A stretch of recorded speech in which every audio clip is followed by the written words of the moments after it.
I have open. Thank you. Should I turn my camera on? Okay. Oh.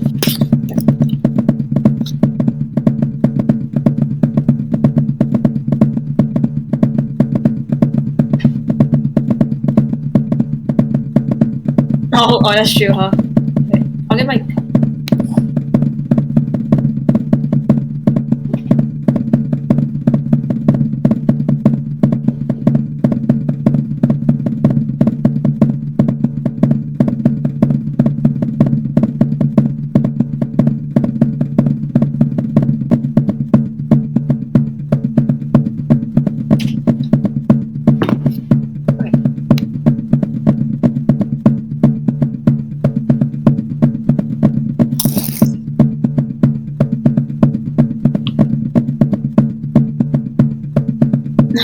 I know. Yeah. Yeah, they heard I was streaming. They wanted to watch. No, they do.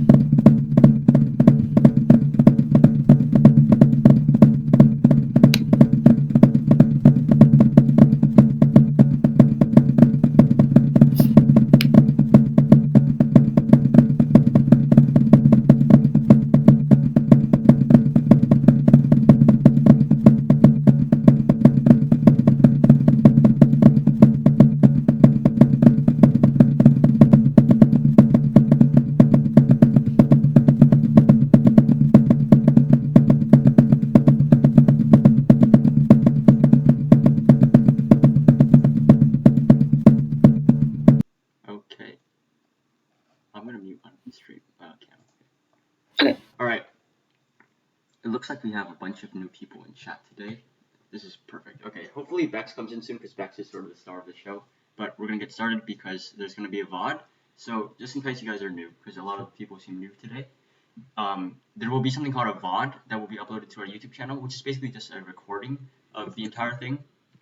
And that will be, what's up? I'm not sure who Carrot Feet please is, but you seem like you know me, so hello. Okay, so first things first. First thing is that make sure you follow us on Twitch if you haven't already, because we still have an OG merch giveaway happening at 50 followers. And oh wait, Specs. What's up, Bex? Yeah, so we're gonna have our OG merch giveaway still going until 50 followers. If you are from West, you are still allowed to enter. Anybody can enter into this giveaway. So just follow us on Twitch, and once we hit 50 followers, we'll be giving away an OG hoodie.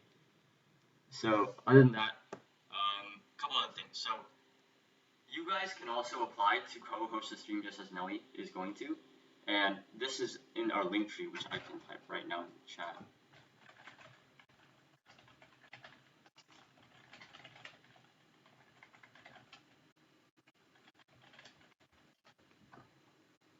So that in that link tree, you can apply to be on the stream. You can also ask questions if you can't make it to future streams using the stream forum. So like, for instance, we're going to have one question about the SAT today.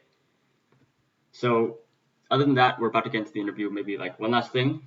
Hopefully by the end of this interview, you maybe learn something about, at the very least, Nellie, but also about streaming or extracurriculars or hobbies, or just anything about high school life, because Nellie's a very experienced person with this stuff, right?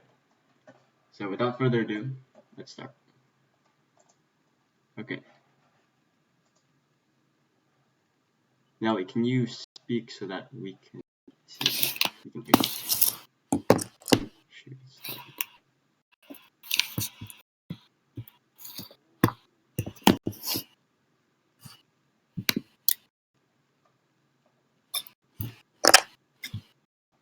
Oh, she unmuted.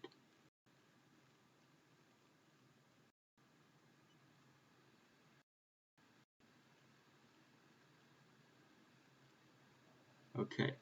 Nellie, can you say something? Yeah. Can you hear me? Okay, perfect. Okay. Okay. So, Nellie, you want to introduce yourself for the people from Marina or people who don't know you? Yeah, sure. So yeah, I'm a junior who goes to West actually, so I don't actually go to Marina. But for those who might recognize me, I did go to Stacy Middle School. maybe like some of my future aspirations are pertain to the STEM field, specifically like computer science and neuroscience. And I'm just passionate about like research in general. And yeah, I hope today's streams goes well and you guys like um, what I say. Yeah. So just for some context, Nellie moved to California around third grade, and she came to Schroeder, so which is kind of when I first met her, but I didn't actually talk to her probably till seventh to eighth grade, which was middle school.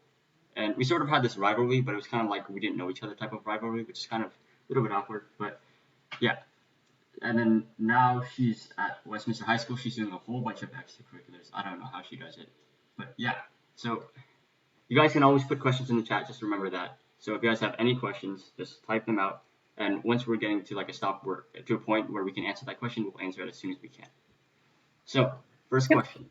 So as far as I can tell, you seem pretty knowledgeable on colleges and sort of what like the advantages of each one, especially relating to like financial. So do you want to start off that sort of an open-ended question?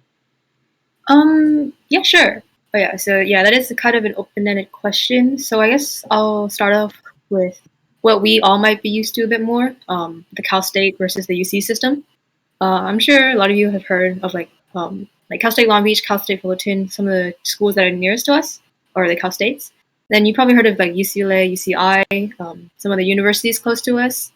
Um, so from what I've gathered, I've done a lot of research myself with the UC system, especially only because like I envision myself most going to one of the UCs.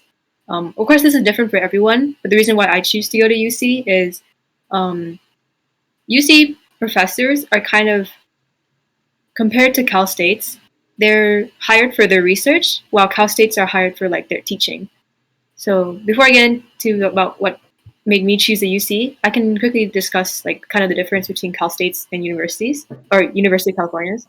Cal States are very like not they're of course they have their differences from high school, but you would find a lot of like the type of teaching style that goes in high school at Cal States. So if you're used to like teacher instruction and hands-on learning and activities, you should probably consider it like a Cal State. I personally really like the Cal State schools. I think they're a great fit for a lot of like the jobs out there and possible careers that you want to get into. Because not all jobs would require the extent of like research and education that might you might find at a UC. Like I would say, like a lot of like everyday jobs, like the typical 9 to 5 jobs, even if you don't want to do one of those, um, you can find the right education for that at Cal States, and you can complete them in 4 years. It's like very quick in and out, and then you're on with your life. So like college education doesn't become like such a burden on you, and you're set on life. So yeah, so that's the Cal State system. The UC system, I would say, offers a lot more graduate school opportunities that you can kind of segue into after your undergrad. That's why I like the UC system. They offer a lot of resources for higher education above the undergrad level, which not everyone might be interested in. So if you're planning on doing like research or theoretical based careers, like rely a lot on kind of like I would say. So you guys know that like of course research requires a lot of like thinking outside the box and just like a lot of like applying theories we already know and seeing if we can see or find out other things. And then like engineers and other fields that are actually like arguably really hard and take a lot of education to I guess master. That's what you would typically find at UCs, those type of education. So if you're not interested in that, then you much rather have like a more, um, I guess, career that's like, mm, how do I say this? A career that's more like you find typically in like our communities. I would like personally recommend Cal State's. And just to say this off the bat, or there's not like it's unfair to compare UCs and Cal States and which one's better because they're meant for different purposes.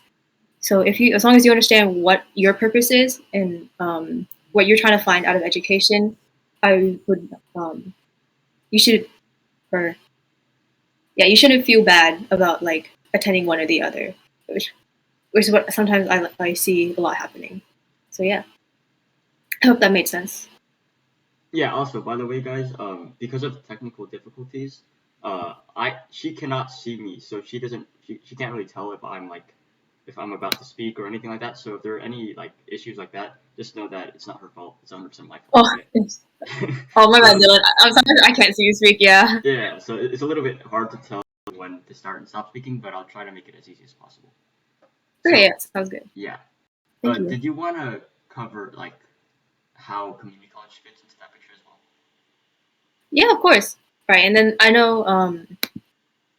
I mean, I think I've seen it become a lot better now, but I know in the past there used to be a whole um, I won't say negative, but like a slight stigma around community colleges too. I also really like the community college system. Like I personally, like I think a lot of you do know of it, but dual enrollment is offered to like high schoolers, and I'm gonna be honest. I feel like the education that's offered at community colleges can be like on par with like four-year colleges or even like the prestigious schools that you see around. Um, they offer I think the community colleges are the most flexible with your circumstances. It's very convenient to be able to receive an education at community college when you're kind of like in a tight situation, whether it's like financial or just situational. Like if there's a lot going on in your life, community college won't add like so much of a burden on you, and you still reap a lot of the benefits of like higher education above high school. Um, well, for one, I think we all know that community college is very affordable. You can probably go for like a year, and then the most that it's gonna cost is maybe like a few thousand compared to like the tens of thousands that you might find at other, um, I guess, four-year colleges. I'm I would recommend community college. Again, this is different for everyone, but I recommend community college for one if you're looking to transfer and in your high school like senior year you didn't really get into the schools that you wanted to. Community college is really like I wouldn't call it like second chance, but like if you want to get more used to like the college environment, and then hopefully have another shot at aiming or at attending a school you've kind of like dreamed of going to. Yeah, that's a really good option, and it saves a lot of money too. Um, I think from what I've heard, transfer students have a much higher chance of getting to different types of four-year colleges because they kind of they have the priority because again, high school seniors have a lot more opportunities than transfer students to like get their bachelor's degree, complete the education they want. So that's why transfer students have like a higher rate of getting into the schools they want. So that's one benefit. And then two, um, community college, like again, I said the education there can is very quality if you find the right classes. I use rate my professor a lot, and from what I've seen, a lot of the professors I've seen on at community college, they usually have like ratings like 4 or 5. Like they're really good, and that's like really appreciate that since I'm not. It's kind of like as a high school student, it's kind of hard to like adapt to the college environment, but yeah, community colleges do a really good job at like welcoming you into like I guess real life, if that makes sense. Um, and then one last thing about it is there's like a lot of different types of like certificates, degrees, and whatever that you can get at community colleges. Like I know the one that's pretty close to most of us, I would assume, is going to West College. They offer like from what I've seen, they've offer like certificates or degrees in like the health right, like healthcare or computer science, or they go more specific too. They have like cybersecurity certificates, and if you're interested, like I would almost guarantee you that if you just search up a keyword and then type in like going to West College degree or certificate, you can probably find a very close, like something that's very close to what you want. And if it's not a going to West, there's probably going to be an Orange Coast or Coastline. I know they're all really good at offering a bunch of different types of pathways that you can kind of like pursue, and they only take like 5 to 6 courses for you to get like a certificate. And then for like a whole degree, if you want a degree, I think that takes a bit more planning, but yeah, the counselors and the resources available at these colleges are like they're really useful and helpful, and I can like guarantee that you'll most definitely get something out of it that you want. Yeah. So something I noticed is that when you talk about like CSUs and UCs and community colleges, you talk about this idea of like each one, like there's no better option. There's just these different options, and that it's best to look at your own purposes and what you actually want to do, and then adjust Mm-hmm. that to what college you choose. Do you have any insight on like how to figure out what it is you want out of a college?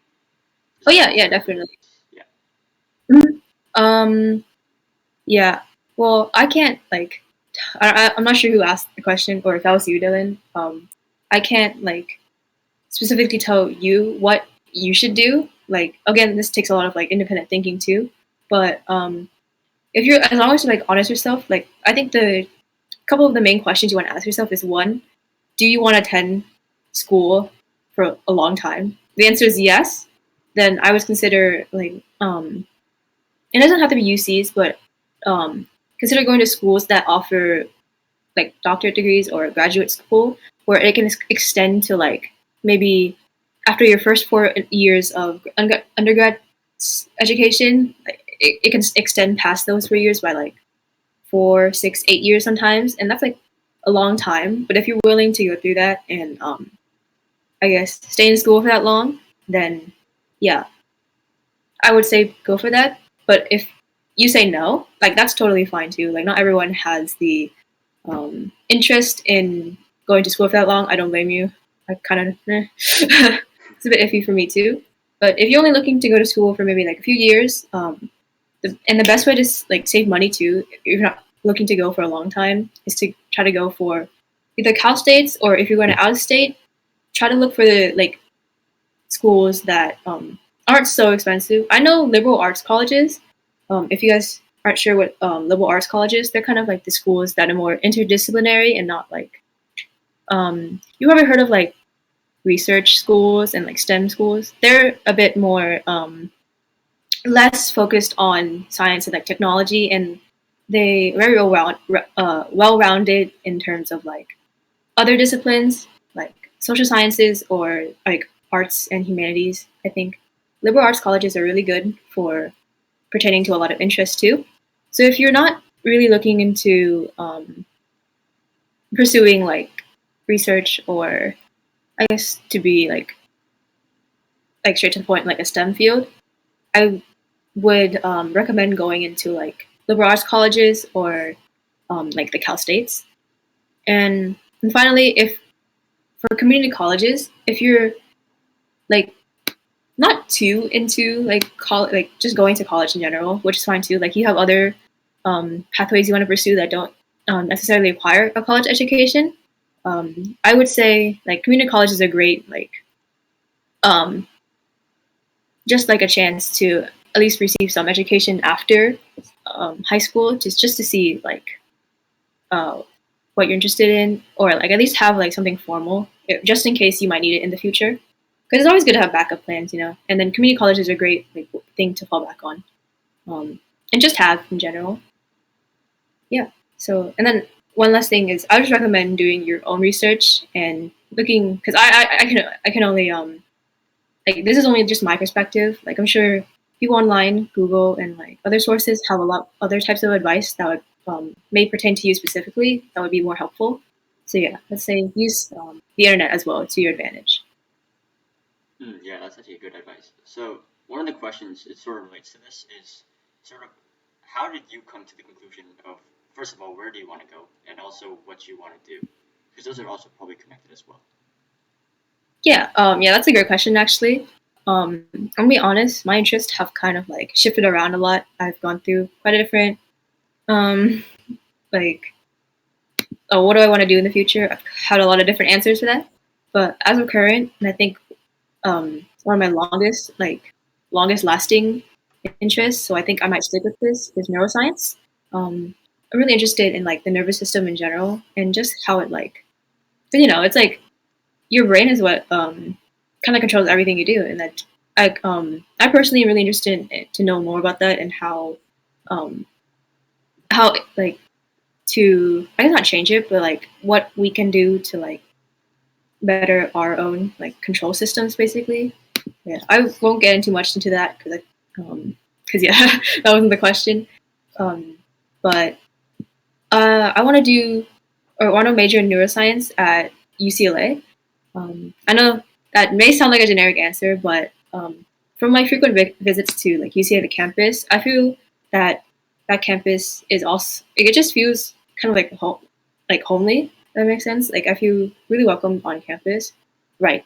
Speaking of the campus, I would say when choosing your colleges, instead of outside of like choosing it for the education, I would focus on like environment, like the community around the college, um, the campus itself. Do you like it? If you don't like it, I wouldn't go.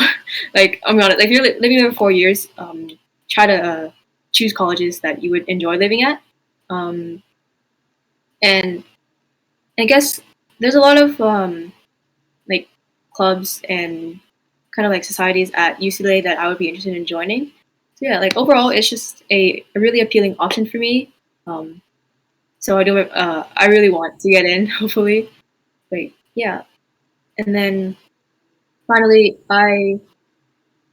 um, sorry. So the research offered at UCLA, I've kind of like recently I've done a bit of a look into that. So yeah, that's what I recommend. Like my own research into UCLA is what I recommend you guys to do into other schools.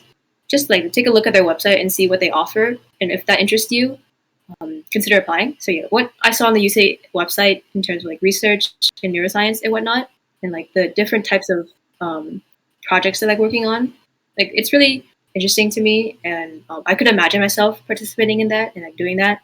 So yeah, that's I guess a summary of why I'm currently where I chose that goal to have for my uh, like yeah for my college education. Yeah, I think something that's like really like interesting to note is how like nuanced your answer is. Like, there's not just like, oh, it's the research, like, oh, it's the community. It feels like there's like a whole like web of different things that sort of connect together to make UCLA sort of the best college, at least in your opinion, for you.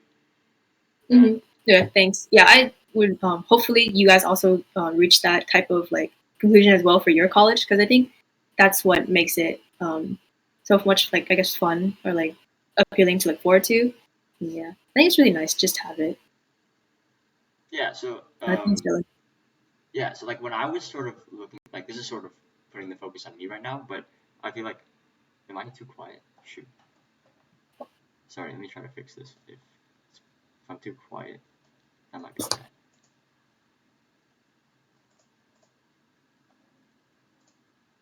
Sorry for the issues. Okay, take your time.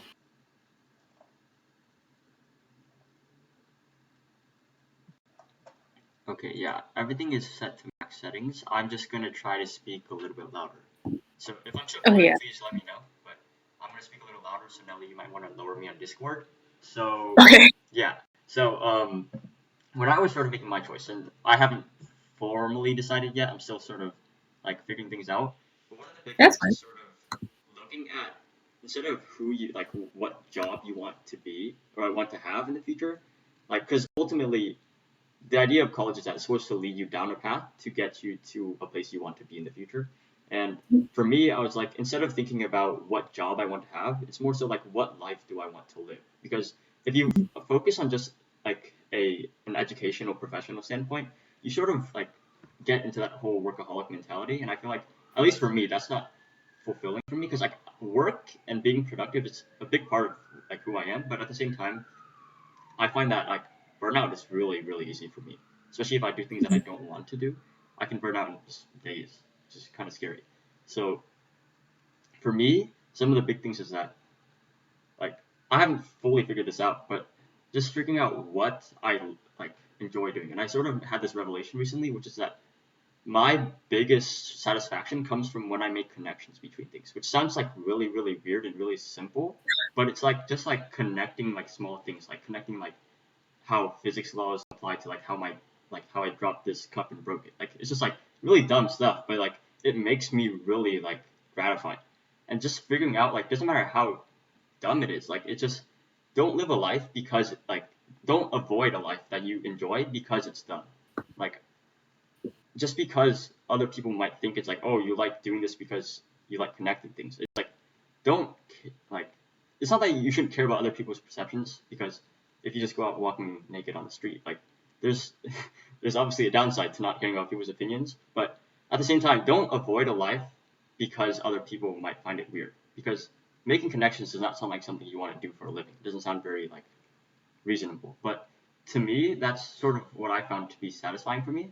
And just to make those connections, I'm not going to share what I've decided on yet because I don't want to like say something and then it gets out and then I decide not to commit to it. So I'm just going to keep that a little secret for now. But I think that's a really important thing to just figure out what it is that, what kind of life you want to live and what sort of gratification you want to have in your life. So yeah. Yes. That's a great thing to comment on, Dylan. I really like how he said, "Oh yeah, I agree too." Try not to like hyper focus on what exact career you want to do, because I know that's a really overwhelming question. If you were to ask me that, I honestly, I wouldn't know how to answer either. I'll probably give you like a bajillion different things I want to do. That's not really the answer that you may be looking for. But um, just like Dylan, like I don't think that's dumb, Dylan. Like there is really like a deep satisfaction in being able to connect things. I think, everyone may not have that type, like the same type of enjoyment from that. I I would say like whatever you find yourself enjoying and what just makes you like, oh hey, that's pretty cool, and like makes you feel accomplished. There's a quite a few different like careers you can choose from, and you don't have to choose from it now as long as you get the, I guess in this case, like formal education or just basic requirements for that type of like job or careers. I think you're set to not really commit yourself or force yourself to go down this one path for this one career. Like you have a lot of different options to choose from, even if you go down a specific education path or just a path in general. Um, so as long as you can narrow down what type of activity, or just it doesn't have to be one type, just a couple different types of activities that bring you a lot of just satisfaction. Try not to feel too stressed out choosing, oh, what job should I get, or oh, I don't know what I want to do for a living. Like that's fine or not to know. Like I don't expect myself to know what I want to do until like I'm like out of school, I guess. But that may not, no, of course, have an idea of it and like prepare for it. But what I'm trying to say is just don't keep, don't let this keep you up at night and whatnot. You're gonna be okay. Yeah, like like I don't know if other people like this, but like sometimes I go down these like sort of existential crisis, depression spirals where like I just like binge like so many YouTube videos on just like life, like college career life. And something I noticed that like a lot of people advise is that there is like people would believe that once you choose a college, you're sort of like heading down at least some set of paths. But like life is like it's kind of like almost like a sandbox, like Minecraft. Like you're not committed to anything. Like even though there are like some sort of like societal commitments, but like even then, those are not because of like we're fortunate enough to live in the country we live in, where there's not really many things that we are like absolutely committed to. So one thing is like don't think of a career as something binding. Think of it as like just something you can. It's like a path you can go down and you can just exit whenever you want to. Like you, Mm. if you choose to keep on following that path, you can get at a point where you burn out just because you're doing something you don't want to do. And I don't think you should try to live a life that you don't want to live because that doesn't make sense. Yeah, nice, Dylan. I would agree with that. Yeah. So now we're sort of pivoting into something else. Unless there's anything else you want to talk about in terms of like college, sort of how it leads into career, or I think I've said a lot. Like, yeah, I tend to get really wordy with my explanations, but I'm pretty sure I've shared most of what I want to say about that. Unless anyone else ever has any specific questions, you can reach out to me. I don't know if I'm allowed to. I can like link my contact info if you want to ask me directly. I'm free. Like, I'm always down to like answer your questions. But yeah. yeah, I think we're good to like pivot onto a different topic. Yeah. So how did you want us to just send it in the chat or like what like how did you want to distribute that? Oh, I'm just saying right now, like, It's a little but I weird to guess, just say it. So yeah. your But choice. yeah, I'll save it for like later. You can just send it in the chat. I'll send it to you right now, I guess. Or if not, like I don't know. I guess Okay. you can just announce it later. I don't know. It's up to them. Like I don't know if they want to talk to me or not. Yeah, I'll share at the Like very end, so that's more of like a ending off type thing. So yeah, yeah, that sounds good. so we're gonna pivot more into extracurriculars. I'm gonna be honest, I haven't really like kept up with you for like maybe a year and a half or so since pandemic. Yeah, Yeah, so sorry about that. Sorry. So so okay. just to get an idea of like what do extracurriculars look like for you? Just like Um. yeah. Yeah. Sorry. I guess the main um. Yeah, the main extracurriculars I involve myself with. In terms of STEM, I don't have like an ongoing commitment to anything. Like I don't have any like things I go to weekly, but I do like to participate in a lot of competitions. I guess you might know, or like I do do some of the competitions posted by like your guys' Project Illuminate a lot that you've probably seen on the Instagram. Um, I'm currently working on a science fair project for like the Orange County Science and Engineering Fair. That's one I like to do a lot. I started that since freshman year. Another one is Toshiba's Explorer Vision Project Science Competition. Those are one of my favorite competitions because you can really go like our team has gone really wild with like our ideas because they ask us to propose a technology that would be useful for 10 years in the future. So if you're really like creative and like good at research, I guess like research as in like googling for resources and stuff and like kind of connecting different theories, I would recommend that a lot. Later on, I have like resources that I can give you guys, but yeah, kind of keep this in mind. And then outside of like competitions, I do like to I have I'm in quite a few like community like service or like outreach clubs. I think my main one is Key Club. I think a lot of you might know that or are a part of it too. I'm on board at Westminster and I'm hoping to be president next year, but we'll see. But yeah, a lot like my current responsibility with Key Club is coming up with the events and whatnot. Um, and then outside of Key Club, I'm okay, going back to Summit, I'm also part of our computer science club here at our campus. So we do a lot of like workshops, like interactive workshops, and I'm gonna be honest with myself. Like I'm not usually the one who runs those workshops because I'm not as I guess knowledgeable and like good at teaching coding as in just programming in general as my other board members. But I do help out with like I guess the club as a whole. And then finally, I think um, oh my gosh. Everyone asked me the question, what are your extracurriculars? I always blank. But I think that was most of it. Yeah, I would say Key Club and STEM competitions are like my main activities that I like to focus on. Are you doing any sports currently? Sorry, this might be a sort of off-ish question, but I was just curious. Oh, no, you're fine. Yeah. As of now, I don't think I am. Like I did cross country and like badminton my freshman year, and badminton, I feel like I was planning to do all 4 years. But I'm be honest, I'm not sure if I could add badminton at least this year to my schedule as a junior. But I do plan on ending my high school career next year, senior, with badminton. Yeah. Yeah, badminton's fun. So Mhm. yeah.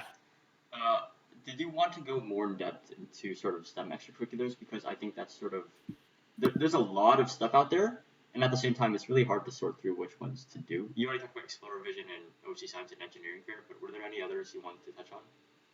Yeah. Yeah, that's a good question. I would definitely say there's some extracurriculars and like competitions that are better than others. Um, what I found like useful, I know this sounds kind of like not scuffed, but like, not a bit questionable. I like to go on like Reddit threads and stuff, and if you can find the competition, okay, wait, if it's not a local one, like I know there's a lot of like local competitions that you can find, um, but if like they're like kind of like national or international competitions, but you don't really see much discussion about it online or like the website looks shady or something, I would advise to be careful with those competitions because sometimes they like I want to say they're scams. Like I wouldn't say they're trying to scam you, but like you can probably spend your time doing a much more worthwhile project than some ones that you may find questionable. Sometimes like the prompts for those ones and like the requirements for those ones are a bit time consuming too. and you don't really find any much benefit around them. So yeah, I would just say look them up real quick online. If you can't find any um, or trustworthy or like reliable like description about them, um, I'll try not to participate in them. And another thing is, I'm not sure what like the marina faculty are like, but like I would say like talking to like teachers or other staff members about what activities you want to participate in. You can probably ask them like for their advice and what they think you should do. And then and finally, it really depends on you. Like if you read into a competition and you're not interested, don't do it. Don't force yourself to do it, even if like other people were like, "Oh, wow, that's really cool." If you think it's not worth your time or like it won't um, make you more like knowledgeable in the sense that, in a way that you want to, don't feel pressured to do it. I know I say this because I've been pressured to do some competitions that I would have been better not doing. um, yeah, because in that scenario, you just end up like stressing yourself really bad, and then like you're not even passionate about what competition you're doing, and it just ends not well. Um, but yeah, I think like um, I don't know if I mentioned this, but I did kind of like I am interested in computer science, even if it's not like my main career goal. I do like do a lot of computer science competitions. Like I'm not sure if you guys have heard of it, but I participate in the cybersecurity national competition here in the U.S. It's called Cyber Patriot. I can talk to you guys more about it if you want, and if yeah you want to message me privately. I think that's a really fun team based activity that actually has like a lot of like good rep to it, and it's been going on for quite a few years. So yeah, I feel like that's really beneficial if you're looking to pursue something in cybersecurity or just networking in general, just like technology, um, computer stuff. Yeah. But yeah, sorry, I won't focus too much on that because this is more of a general question. Um, and finally, if you are just interested in like the thrill of competing and just doing stuff in general, and you're not really like I guess picky or like have a specific interest in mind, I would suggest doing like a bunch of different types of extracurricular activities. I know that sounds a bit, um, I guess, paradoxical to what I said before, but like if you're not sure what you like, that's when I would recommend doing a lot of different types of competitions, even if you aren't sure you would like it or not. Um, but I would say try to do the competitions where it's like okay to back out. Like like as competitions, like you don't have to commit to it technically. Like especially if like it's like an individual thing. Like if you end up working on it and you're like, wow, I'm not vibing right now. I would say it's okay to drop it, and there's no like consequences. Like it's a one-time submission. If you don't do it, you just pass the deadline and you don't submit it. Um, and then, but yeah, I would kind of like I would suggest like the low commitment. Like that sounds bad, but I mean it in a good way. Like low commitment types of competitions that explore a lot of different types of fields, I guess. And that's where you can use extracurriculars to narrow down what you're interested in. I think that's a great way to um, just test the waters and everything, I guess. Yeah, yeah. So there are two things that you talked about that really sort of stood out to me. One of them was like talking about how like the faculty at Westminster High School was like is like really open to like setting up new things. And Mhm. I noticed that like at Marina, there's actually the same thing. Like if I were like when I asked teachers about things, they're actually like surprisingly like honestly, I was surprised by how willing and open they were to just like these new like ideas of doing things like for us. Like they're not obligated in any way to help us with this stuff, but they're Mm-hmm. willing to do it. And I was just so surprised to find that. But I think one Yeah. of the things like maybe this is probably not good for me to say, but it feels like I don't know if I want to say this anymore. Hold on, let me let me think about this. I think we're small enough that it doesn't matter. So like it feels like the people at Marina don't have the drive. Like man, this is really bad. Keep going. This is really bad. Oh, I'm gonna keep going because That's okay. we're already going downhill. So like I think the opportunities exist, but it feels like let's say academic world requests, right? So I sort of like, to be fair, Project Luminate was a small club when we set it up, and it still is. But I was surprised by how few applications there were for something that was on the surface felt like pretty low commitment and also pretty big of an opportunity. And sort of the ideology behind setting up the club is sort of to present these opportunities, because I thought there was just simply a lack of opportunities. I kind of like Mhm. I remember like the Mr. Fan person at Westminster. Like sorry, I don't. Yeah, but like No, like he, yeah, like he you are. was sort of presenting these opportunities to Westminster students, and I was like, oh, maybe the problem is not that we don't have people; it's like we just don't know that these things are out there. So that was sort of that's like the idea behind like these posts on Instagram with all of these opportunities. But like I sort of realized that like not many people like are interested, or maybe it's because we're not finding the right things, but not many people are really interested. Like if you look at the click rates on like the stuff we're posting, it's not super high. So I don't know if we're not finding the right things or if we're doing something wrong, but it feels like there's some lack of, maybe it's not drive, but it feels like there's something missing to where we Mhm. just don't have the community that it feels like you guys might have in terms of like research at your school. Mhm.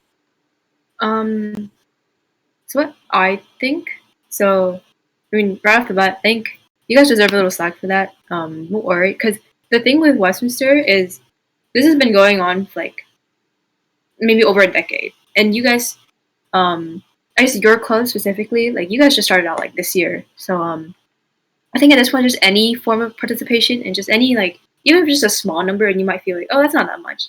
I would say that's a huge accomplishment. It's just the novelty of it, and just, oh wow, there's like a lot to choose from. It can be like quite overwhelming for a lot of people. And I assure you, even out west, it might seem like we have a lot of people doing a lot of stuff, but a lot of the things that get sent out have very few participation like rates. I guess like there's only like 2 or 3 people doing like one activity that we might post. And especially since we do kind of have not I would like unfair advantage or just an advantage in general is only because the school has adopted like a specific program. You guys have heard of merits, right? Maybe merits is just like a very STEM oriented program for the students who want to, and it's like we have like actual time in school. There are classes in our program that are dedicated to doing these type of activities. Um, so I guess just the whole fact that compared to like a school club or like a school program, I think that gives us like um, I guess more of the, oh, this is for school. This is like not graded assignment, but this feels like it's very not mandatory, but it's like, oh, we really should do this compared to like, oh, that seems like a really cool opportunity, but it's not required. So it's much harder, I guess, in my opinion, to commit to something that's like feels so, I guess, optional. And so yeah, to everyone who did participate, I think that requires a great amount of like dedication and a lot. And I would argue like a lot more drive and just passion than like the people at West. Not to like shame at West. I still think the people at West, personally, like just to be a little proud of us. Like I think we do a lot like really well too. But I do want to like recognize them, like you guys, like the Marina students, who are doing so much, almost basically like independently, like kind of without an adult figure or like mentor. Yeah, the idea of like mentor. So like there's a question that just came up. I'm gonna ask one question before the question. Actually, sorry about that. Yeah. One question that came up was, do you prefer solo projects or group projects for like for the comp sci competitions?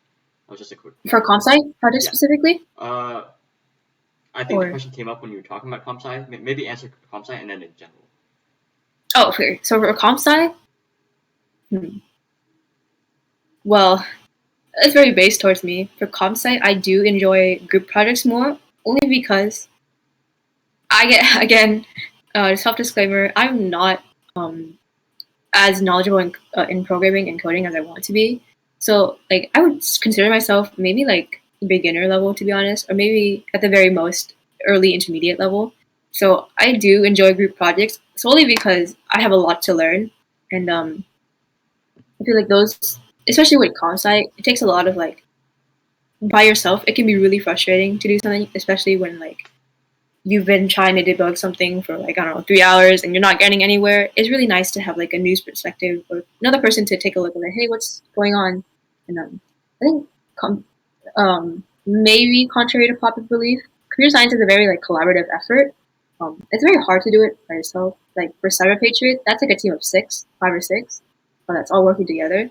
And then just in general, people who pick up a lot of like big projects in computer science, they usually have a partner or two or like more. And then yeah, and then for in general, so stepping outside of computer science in general, I actually do prefer solo projects. Um, like I don't mind working in groups. Like I do enjoy working in groups as well. But this year, I find myself doing a lot of things on my own. I feel like um, that has actually kept me more accountable because I noticed that in group projects, I get I get a little unsure of myself and like hesitant to share my ideas. Whereas solo, like I'm forced to do my ideas, and sometimes they do work really well, which is nice. And then two, I have a very bad habit of not doing things until it's almost too late. I think it's a pretty generic problem for a lot of us.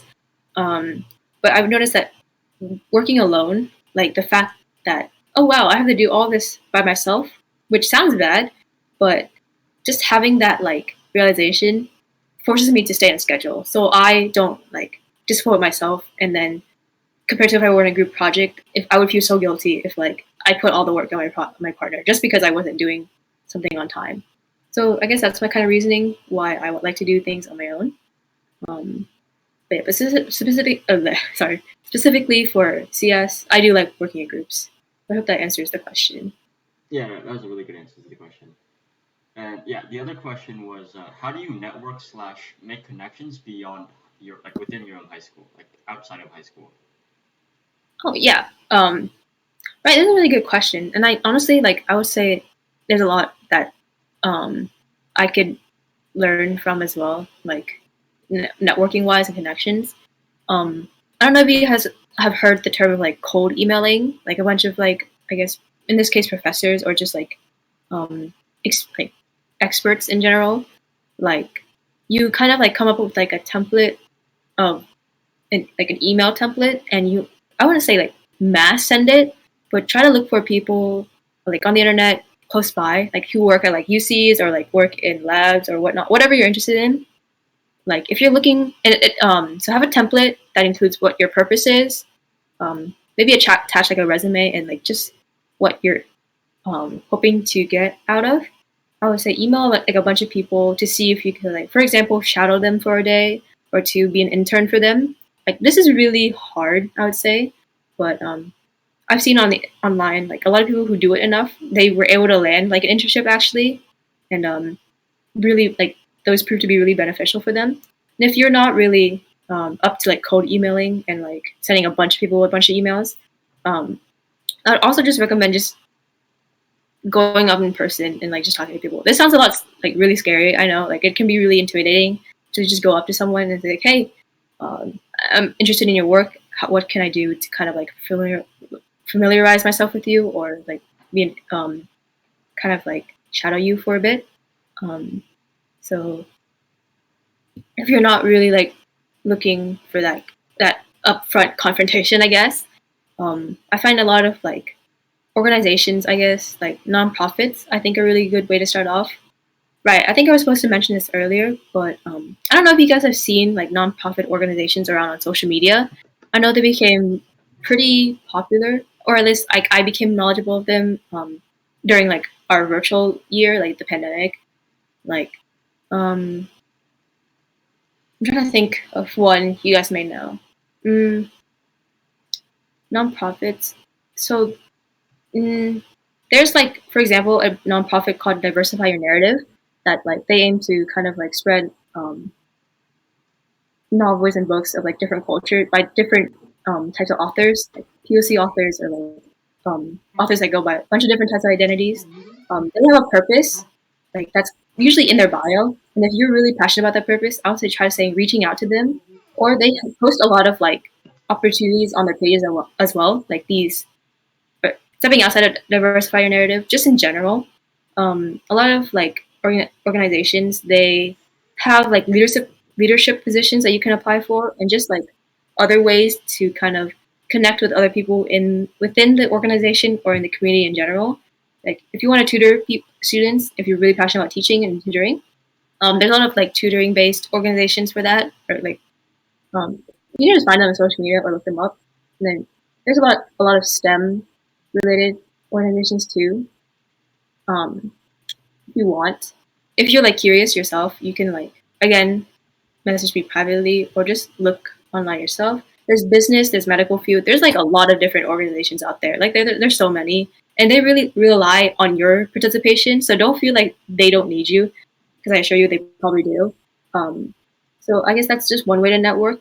Social media is very like I think what I was trying to say there. Like social media is a really powerful place to network, and they're just people like you, and they most likely need you a lot more than they think. So really put yourself out there to network, and you'll probably be able to find a lot of like benefits. Yeah, I think that's a really comprehensive answer. That was really good. So we have another question. Just as a heads up, it's 7:20. Alexa, do you still want to keep with that, or do you?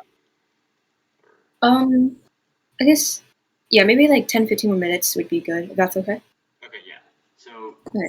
yeah, so we have another question in the chat, which is between comp sci projects or a sport next year, which one? Like, what is your priority between like let's say like just in general STEM projects, because I think comp sci is a little bit too specific, and also like sports, which seems, as far as I can tell, it doesn't seem as big in your sort of priorities, because this person wants to start doing a project next year, but they also have to balance these other things as well. So how do you sort of decide? I think the general question is like, how do you choose your priorities in this case?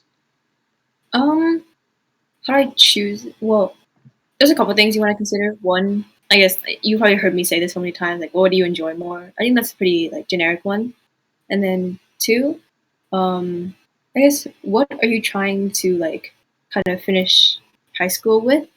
Like if you're aiming for like to play whatever sport you're playing in college, I would prioritize that over maybe one or two competitions. Like of course you can still probably fit in one or two activities, but like if you're looking for like I know scholarships a lot from a lot of different schools are offered because of the sport you play. I think I know someone in my freshman year who did cross country, and then she was pretty like avid person in like I guess I think it was her. It was like STEM. Like she was in merits too, but she got like, or sorry, let me rephrase. She was a pretty avid like student in terms of like academics and stuff. Like, she was very studious, so she got I think it was a scholarship or just recognition for being both a really good student athlete and like academic achievement. So if you're looking for something like that, I can't remember exactly what it was called off the top of my head. But if you're looking for scholarships based on that, I would focus on your sport.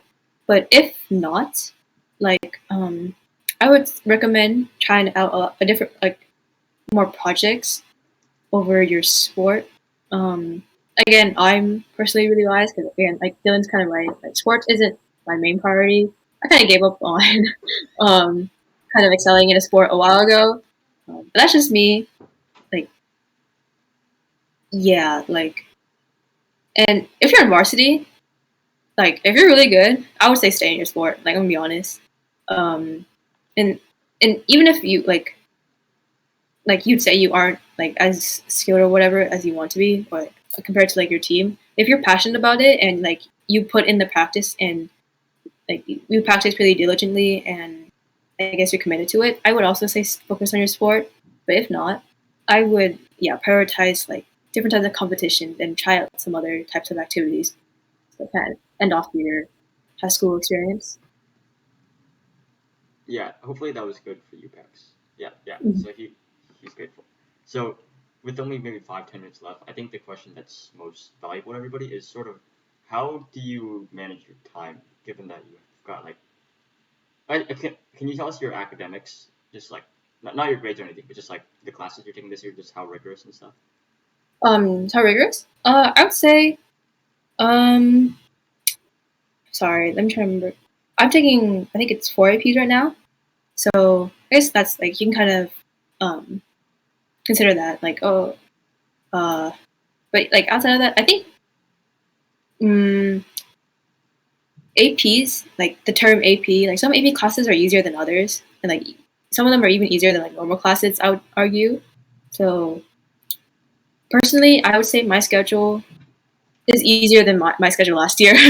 So this year, my in terms of like academic schedule, class wise, like is not as rigorous as most would assume, in my opinion. Um, but I think the thing that throws me off the most, like in terms of time management, is definitely my clubs, and I guess yeah, like even my extracurricular projects aren't as like time consuming as the clubs I'm in. So what I like to do is I like to again, I'm still trying to be better at this. This is a method I do when I'm not perfect at it. I like to divide my day up and kind of like assign not a time limit, but like a time frame on how long I should spend on a certain activity. Like I really try to avoid doing one thing the entire day because that gets really like tedious and like you just it's much more likely for you to feel burnt out if you just focus on one thing for way too long. I understand if you have like if it's like a hard deadline, it's due tonight, then yeah, I would say sacrifice the day for that. But if you have the choice, try to divide things up into chunks, which sounds generic, but like it really helps. Like try not. I say this because I have a tendency to hyper focus on one thing because I think this is kind of general. Like if you start on something, you have the inclination to like finish it. Like if I started, I have to finish it. Try not to do that. Like if you have a choice. Um, like for example, I have I once had like a pretty big key club event that I had to plan, and that required me to do like a lot of like paperwork and stuff. I forgot, but like um, after like 2 hours, I was like, I can't do this anymore, and it wasn't due the next day, so I just put it away and worked on something else. I think that saved me a lot of like an extra 2 3 hours of just frustration and just like I hate this. But um, and uh, sorry, I'm taking a look at the question. I don't know. I'm not sure who asked or who asked this, or it was like, how do you balance? And then like sleep wise, I don't pull all nighters. I haven't pulled an all nighter in a while on purpose. Um, I really don't recommend those. I like to live by like, oh, if I'm tired, I'm not gonna get anything done, so might as well like sleep for a bit and then continue in the morning. Um, wait, shoot, I had something to say. So I gotta go back to the question, how do I manage it? Hopefully, it wasn't too like kind of circling around something, but to put it straight to the point, um, don't spend like huge chunks of time working on one activity at a time. Try to split it up into reasonable steps and chunks that you can like low key like mix and match, I guess, if you want to say it like that, that you can do over like a period of a week or two, and then that keeps like things like interesting and like you don't it doesn't make everything seem suddenly boring. Because if you work on one thing for an hour, like you assign yourself just for an hour, and then you switch to something else, it's like, oh, this is something new. This is interesting, and then it keeps your interest going, if that makes sense. So yeah, that's a way I like to manage my time. Hopefully that helps. That's a good answer. Wait, are you taking physics and chem this year? Um, I'm yes, technically I'm in AP Physics right now, and then I signed up for Chem dual enrollment. So I'm not taking AP Oh, okay. Physics and AP Chem, but I'm taking them at the same time, I guess. I thought you were taking AP Starting physics this, and AP chem. I got. Oh, okay. yeah. So yeah, I'm not taking AP Chem right now. Okay, yeah, that makes sense. Yes, Mhm. somebody's saying that they prioritize sleep this year and they have 2 apps. Do you have any Okay. advice for that? um, uh, what I is it F in like the sense that you're not doing well with assessments, or is like an F just because you're not turning in your assignments? Yeah, that's a good point. Because if it's assignments, again, going back to the chunking thing, if you just spend like 3 days making up those assignments, that's gonna be like terrible for you. I think we have like 2 weeks left this semester. Um, hopefully your teachers like those classes they do accept late work. I would say try to do so find out how many assignments you're missing and then divide that up into let's say how many days we have left. Maybe like you have like per week in assignments? hopefully like at least 10. Divide that in 10, and each of those days try to aim for that many assignments. Um, and then don't do more. Like don't do more than that, because then you're gonna get really like tired of it real quick. So again, try your best to just do as much as you can in a day, or do as much as you can in that time chunk, or those, try to work as efficiently as you can on those assignments to get them in quickly. Um, and then if it's assessment wise, I would, again, this is where communication is really important. Really talk to your teachers about what you're not understanding, what you think they could do better to help you. Teachers are, unless the teacher sucks, then I'm sorry, but most teachers are really like, if they're hard, they're understanding and they're willing to communicate with you if you have an issue. Um, Try your best to ask for extra credit, because depending on the teacher, if it's like at an F, there's a realistic goal to have, which is try to aim for a C or D or C, just at least like not have that F on your transcript.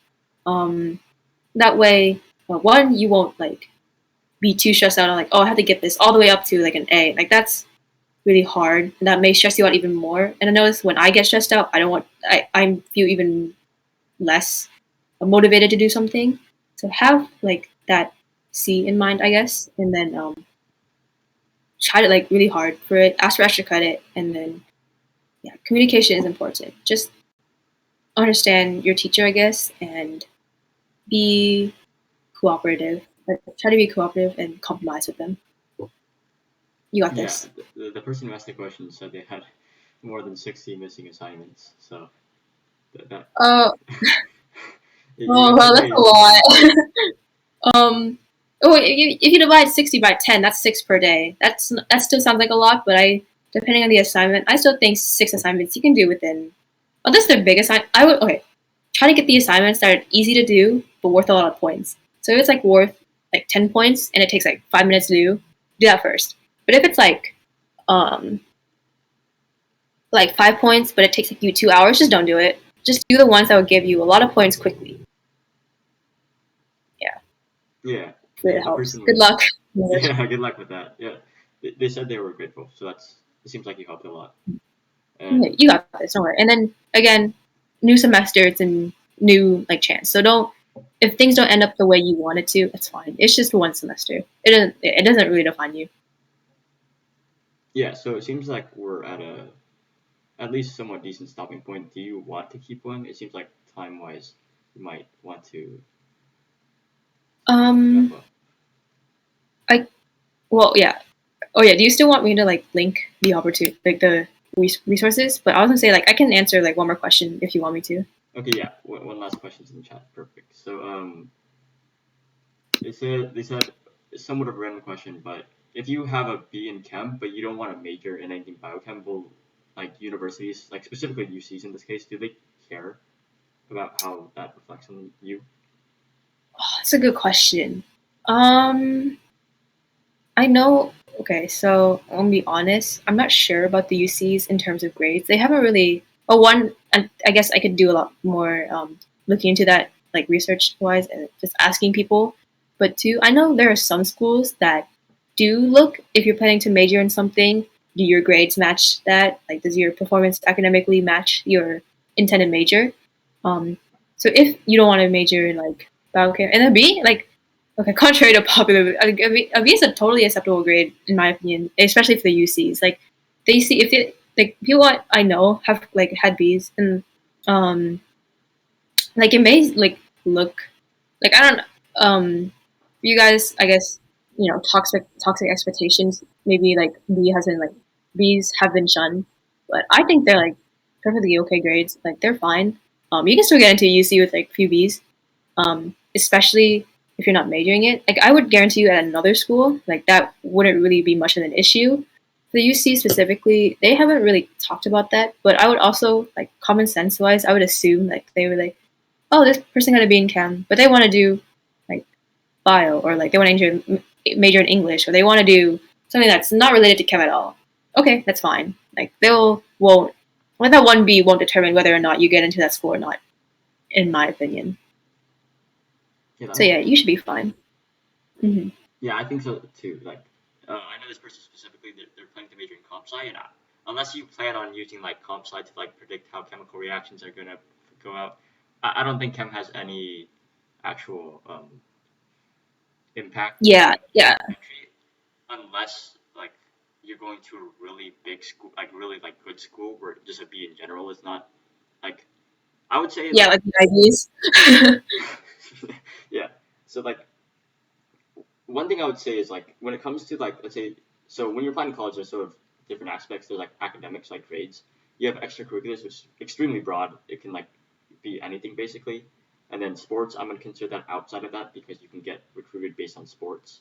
And then also just you as like a person. And I would say like the way to look at it is like there is no like oh if you don't have like straight A's then you're out. I would look at it more as like there's a certain let's say like number you need to, let's say like you need to pass like you need to have like 70 points and let's say like it's fine if you lose some points in the grades category like let's say you get like a couple B's you just have to make up for that in different areas so like if you have somewhat lower grades then you can make up for it by like being better at your sport or like starting an organization like that is relevant to what you want to do so like instead of just looking at sort of individual metrics as sort of your chances at admission, it's better to sort of look at the big picture and compare like how does this actually affect my profile on like on the whole. Yeah. Oh, yeah. You bring up such a great point. Yeah, I do like if you feel like you're lacking in, I guess the like, grade wise, like you can definitely make up for it with like other types of activities. Like, that's like really important. I like his analogy, like the point system. Yeah, there's like different ways to earn points. Yeah. Thanks, Dylan. Hmm. Yeah. So do you is that good for you, Nelly, or do you want to do more? Oh, I just don't Yeah, want to I guess cross anything. I think that should be good. Unless anyone has like like pressing questions in the chat right now, but like yeah, I think I said it. I've talked enough. Thank you guys like kind of for Okay. listening Yeah. to We all will that. be. Oh, sorry. Yeah. So we'll be sharing Nellie's socials in a like yeah right after this. Nellie, do you have anything else you want to finish off with? I think we'll share. Actually, how did you want to share your resources? Um. Uh. Honestly, I was gonna ask you that. Like, I wasn't like I don't know if you want to just paste this real quick into the chat. Like, I don't know how good or bad that is, but it's only like 3 links. Okay, yeah. Yeah. So okay, Oh, are you sending it into the chat or just saving it for later? I'm gonna see if I can send it in chat right now. Okay, This might cool. take a bit. You're fine. But like in the meantime, like just to quickly give a rundown of what I'm sharing. Um, there's 3 links. In the first link, there's like it's very geared towards like STEM internships and opportunities. It's like a whole like database of like competitions. I personally think that's a pretty good website to use if you're looking for different types of things to participate in. The second link is scholarships to apply for. I know college can be really expensive and it's very hard to, like that's a really like major thing that kind of defers people away from college is they want to do it but they can't afford it. um, so that link has a bunch of different types of like things you can apply for. There's some for seniors, but there's also some for like you can save it for like when you're in college and you're looking for more education. They have scholarships for undergrad students too. They're located in that PDF. And in general, you can just search up scholarships too, and then type in some keywords if you want to base it towards one thing you're good at, like sports wise, or like I know they offer for like Asian Americans too, like identity wise. And then the last link is this is a bit more like general. So this is a one example of a nonprofit organization that I actually really like. It's called Wave Learning Festival. Um, so on this website, there's like, and I think they're on break right now, so there's not much at the moment. But I know they go off break in February. So they offer both tutoring for any types of subjects. You just have to request it, and then they offer like free courses, kind of like actual teaching on Zoom. Of course, it's all like most of it is done virtually. So they offer like Zoom classes on a bunch of different types of stuff. I did this during the pandemic year where like there wasn't much going on, and I was just interested in learning about anything. They have like cultural classes. They have like a class on Chinese culture. They have one on legal reasoning if you're interested in like like legal stuff. If you're planning on going down into like that type of field, if you're interested in that, there's classes for that. There's DNA and genomes if you're interested in bio or like genetics specifically. There's women's health, and there's like I don't know. It's just if you're wanting to explore something, I think this is a great place to start off. and just see what might interest you. Yeah, hopefully this is helpful to a lot of people. We'll be putting this up. Hopefully, we'll put this in the description of the VOD we upload within the next few days. You Hmm. should be able to access it from there if um, you want it later. But yeah, thank you so much for coming on, Nellie. Do you have any last words or? Yeah, I just want to say thank you guys for coming. I actually don't know how many of you there are there, but I really appreciate you taking time out of your day to listen. And I hope what I had to say today helped you in any way. Again, I'm kind of open to like questions. I don't know if Dylan will share, but like, yeah, I'm. You might look me up on Instagram. You'll find me. But yeah, hopefully, I wish you all success in whatever pathway you go down. And yeah, thank you again. Yeah, I think a lot of people found this stream really helpful. Like there were a lot of That's very positive comments. So yeah, yeah, thank you so thank much you for coming guys. on. Yeah, this was a really entertaining and informative stream. So yeah, Yeah, thank you too, Dylan. mhm. Okay. See ya. See you guys. Okay, we're probably going to be. Yeah, she's a very uplifting. She's a very inspiring woman, just in general. But yeah, we're probably going to be continuing the stream just a little bit further, just because there are a couple of things I wanted to cover. But I think the majority of people will probably be leaving since Nellie's gone. Nellie's sort of the star of the show today.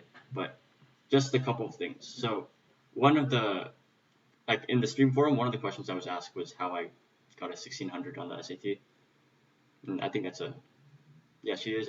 She's more inspiring almost. She's as inspiring. I don't want to cross that barrier, but yeah, just to sort of cover that before we wrap up the stream. And so if I'm being honest, getting the 1600 on the SAT, that's sheer luck, because after a certain point, like there's a certain range where like you cannot study to get a 1600. You can study to get a high score, but getting the 1600 is something that just like it sounds weird, but it's not something that you can do. It's just something that sort of happens. And of course, you can study. You can like I kind of studied, but like there's a lot of luck. Like it sounds really bad, but there's a lot of luck that goes into it because there's only so much you can control. Like you cannot guarantee you get 100% on the test. That's just not reasonable. Like I would say, just focus on what you can control. This, by the way, this question was asked by Mira, and I would say that one of the biggest things for me is that like just like put everything you can into studying, and then after that you like that's all you can do. You can't do anything after you study and take the test. Once you take the test, that's all you can do, and that's just something that you sort of have to like accept because it sucks that there's nothing more you can do other than study. Like if the world was run sheerly on like how motivated you were, we would probably be in a much better place than we are now. But the thing is that the world is just what it is, and to get the 1600 is just so difficult to just get. Like when I was taking practice tests, I was only getting low 1500s, which obviously that's still very good. And like there was studying that got me to that point, but there's only so far you can get. So yeah, hopefully today's stream was enjoyable. I think you guys seem to enjoy it a lot. I found it really enjoyable. I was a little like disappointed that we only got an hour because I feel like there's so much to talk about, so many questions. But yeah, do you guys have any questions? And Nellie's already gone. She's so busy. She's got another thing to work on. So hopefully she can come back on because I feel like there were a lot of things we didn't get deep into. But yeah, any questions? Because we're probably just gonna wrap this up right now because it seems to be slowing down a bit. Also, Georgia Tech will be requiring. Yeah, so from university to university, it's gonna be different. I can quickly check scores, but I like uh, because so just first things first, UCs are all going to be like this is the final year that uh, SATs will be yes Wormies. But yeah, this is the final year that UCs will even accept any standardized testing scores. And starting next year, there will be no SAT, ACT submissions. Like it's not even an option for UCs. and most public schools in general. Private schools, as far as I can tell, they're all going to be test optional. Different schools will be different, but yeah, let me see if for the class of 2024. Class of 2024 is that's sophomore year. Okay, yeah, I'm not seeing anything about I'm not seeing anything about upper class of GT tell me that. Maybe like on the surface on Google, it doesn't seem to show anything about how about like the nature or like the what's the word their position on standardized testing. But yeah, if you have a college in mind, I would just say talk like just research, and if it's not clear from the website, email one of their admissions officers. I like it's completely open to everybody. Like that's the point of an email. Yeah, basically anybody can talk. So yeah, any other questions before we end the stream?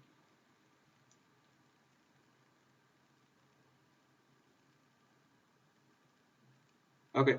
Oh shoot. SAT reading. Okay. It's reading is difficult, but I would say that like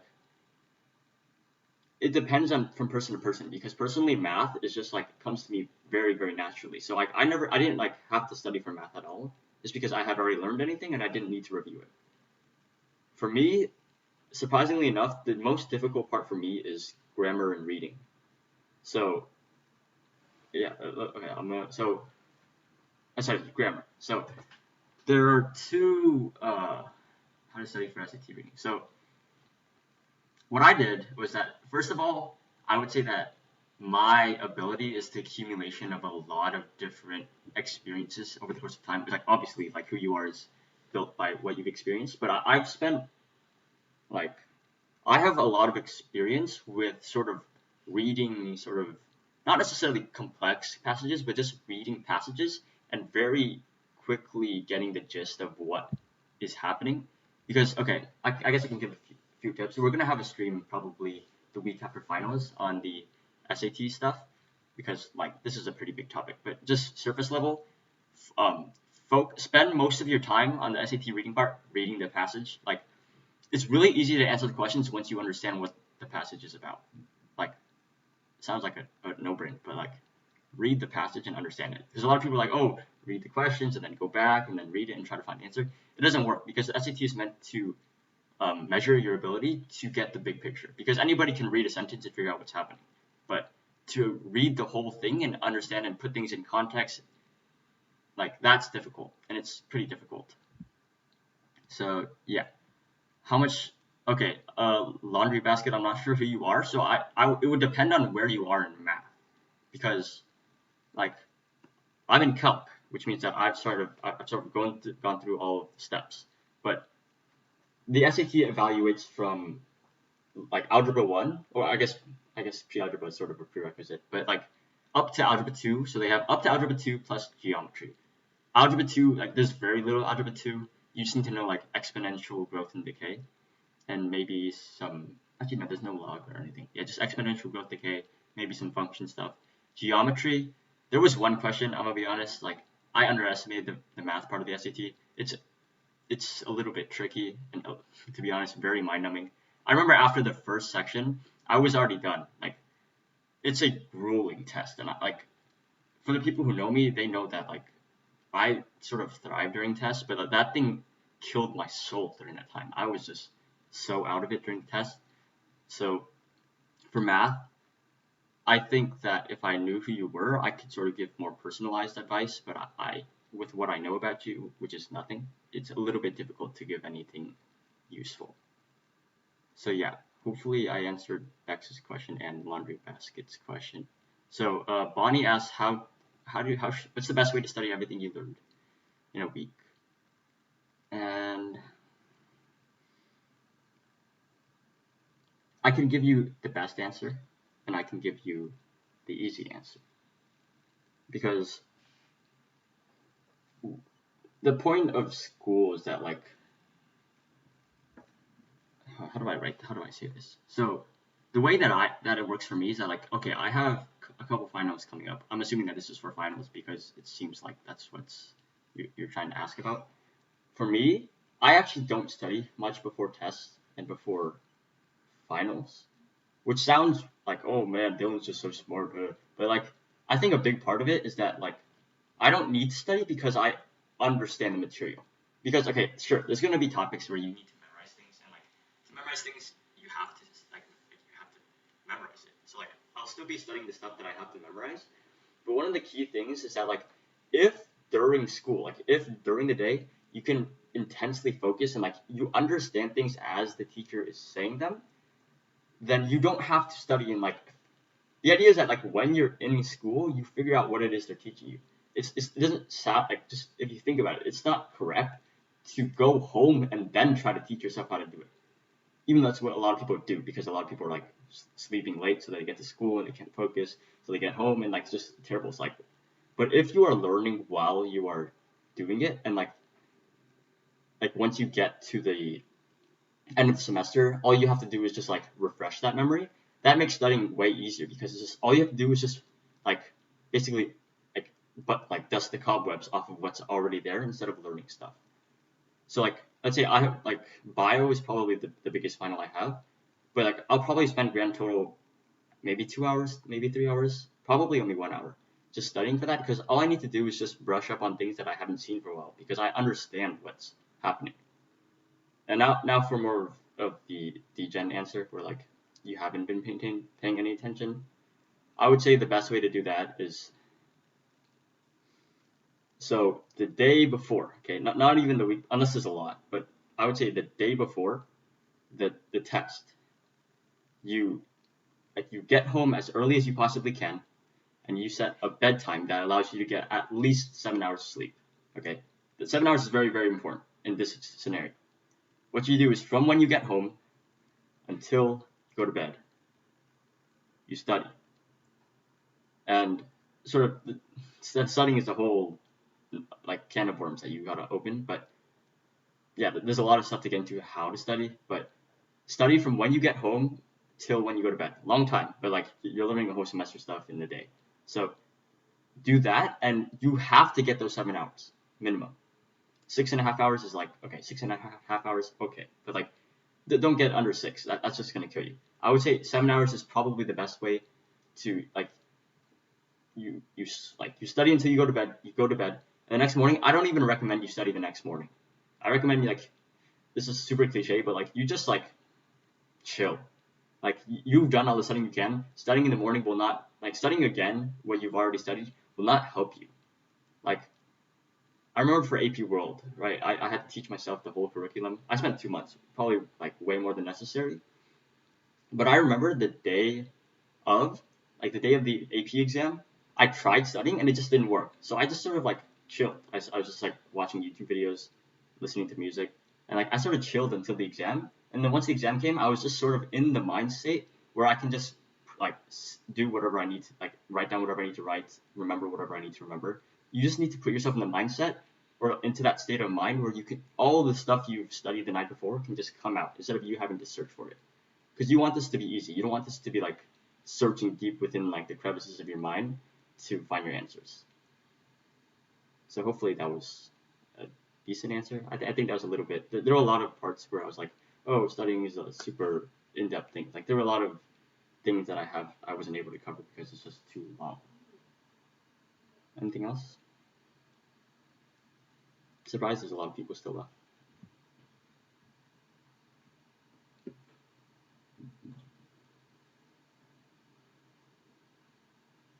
Easy opposite of me, you gotta change the habit.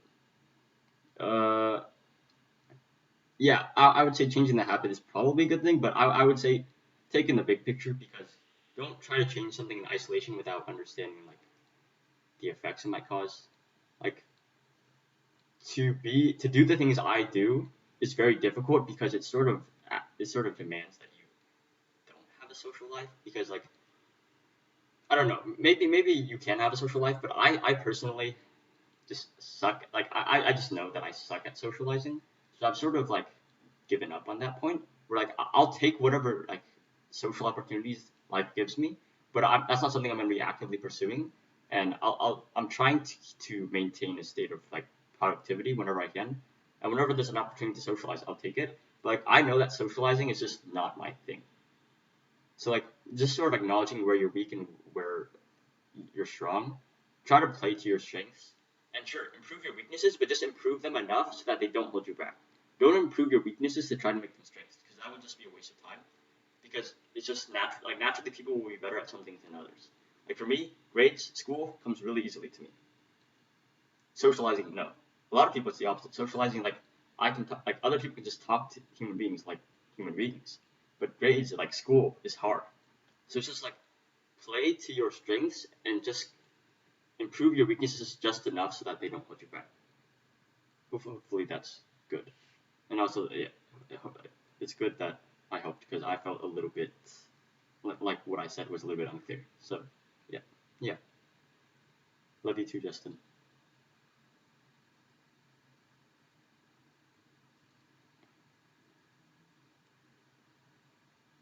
I appreciate it, Bex.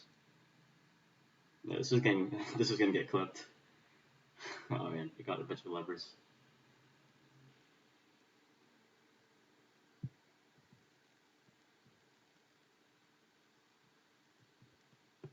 Yeah. Okay. So it seems like I'm gonna allow another maybe 15 seconds for questions, but it seems like things are slowing down. Viewers are sort of trickling away, which is reasonable.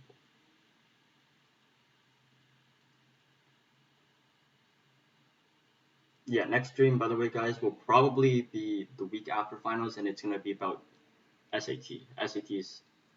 First of all, oh, okay, no, I should not get into this. This is gonna take way too long to explain. Yep, yeah, I'm pretty happy with how the stream went. Nellie's a very good. I don't know. I can't find the words to describe it. How good she is at stuff.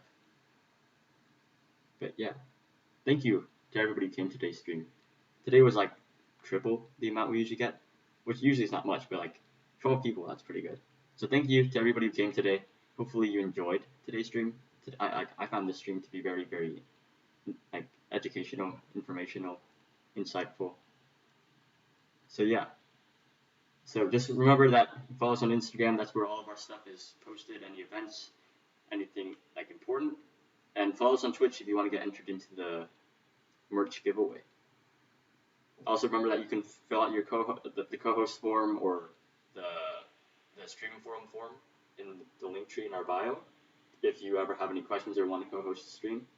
And yeah, hope you guys have a good night, good weekend, 3-day weekend. Have a good night, everybody.